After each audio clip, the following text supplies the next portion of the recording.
Secretary Andrew McWarner from West Virginia. Thank you, Chairwoman Klobuchar, Ranking Member Blunt, and members of this committee.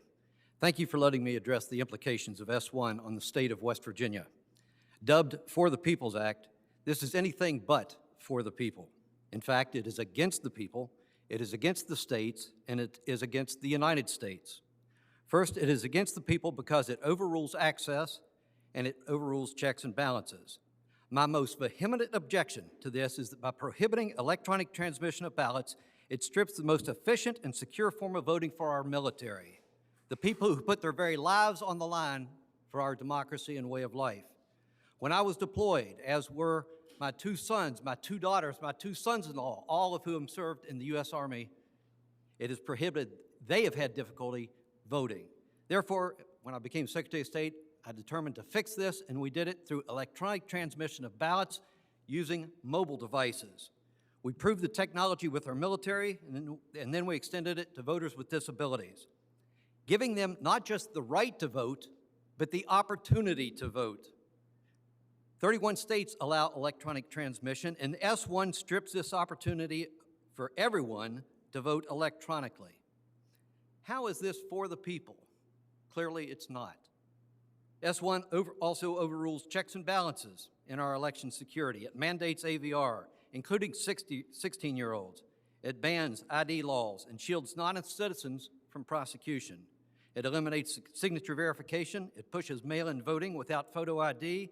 It promotes ballot harvesting and requires drop boxes. It delays election results by requiring acceptance of ballots up to 10 days.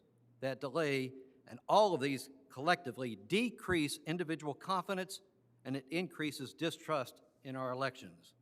Second, S.1 is against the states because it requires a huge expansion of state legislation and imposes funding mandates far beyond states' abilities to implement. It forces decertification of every voting machine in West Virginia, wasting tens of millions of dollars that you've provided to us through HAVA funding. It mandates same-day registration, which requires poll books connected to the internet through high-speed broadband, something West Virginia simply cannot do. We do not have high-speed broadband in all the precincts of West Virginia.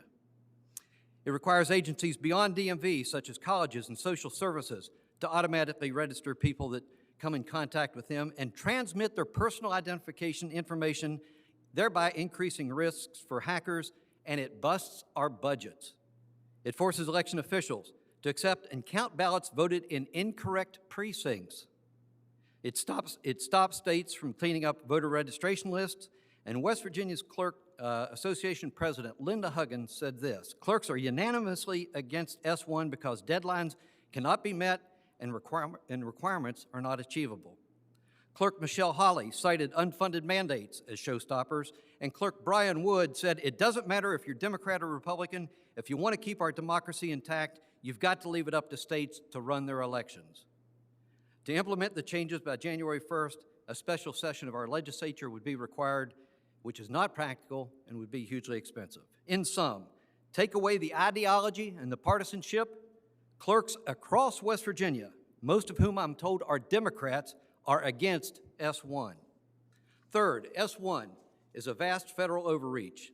This 800-page monstrosity stomps on states' rights.